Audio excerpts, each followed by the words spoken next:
hickory down. What do you think this is? About a 12-inch? Yeah.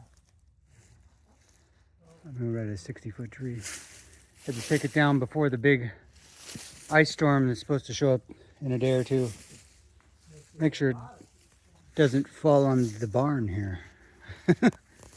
I'll have some clips of this tree getting cut down in the next video I do, hopefully. Sometime.